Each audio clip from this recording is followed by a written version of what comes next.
quá xa vời con đường anh đi. Giờ đây đã phăng bóng một người mình anh bước trên cô đơn. Từng giọt nước mắt cứ rơi bao ngày.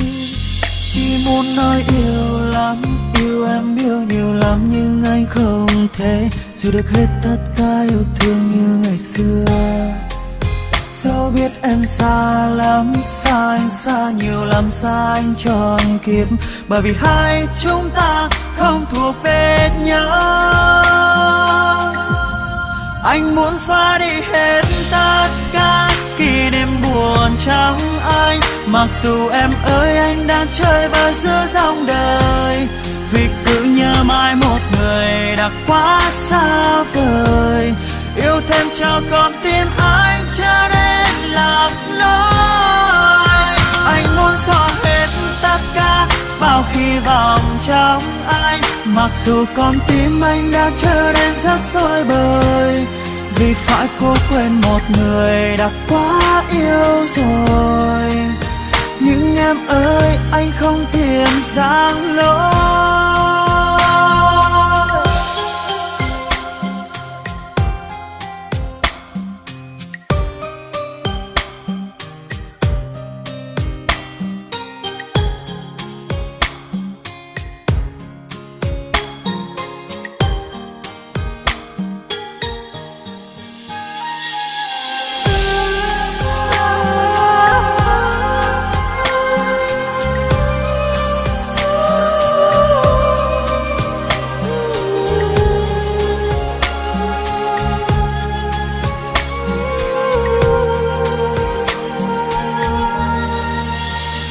Muốn nói yêu lắm, yêu em yêu nhiều lắm, nhưng anh không thể giữ được hết tất cả yêu thương như ngày xưa.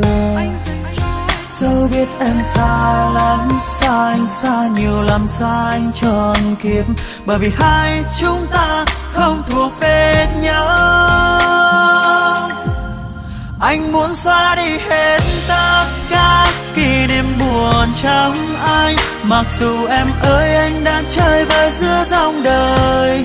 Vì cứ nhớ mãi một người đã quá xa vời, yêu thêm cho con tim anh trở nên lạc lối.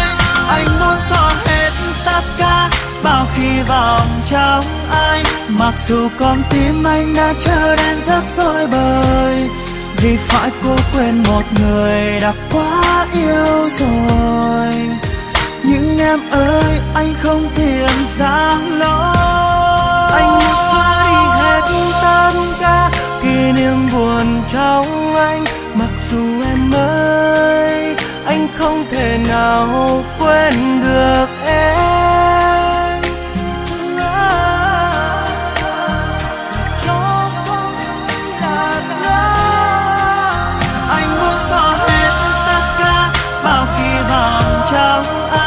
Mặc dù con tim anh đã trở nên rất rối bời, vì phải cố quên một người đã quá yêu rồi. Nhưng em ơi anh không tiền giang lối.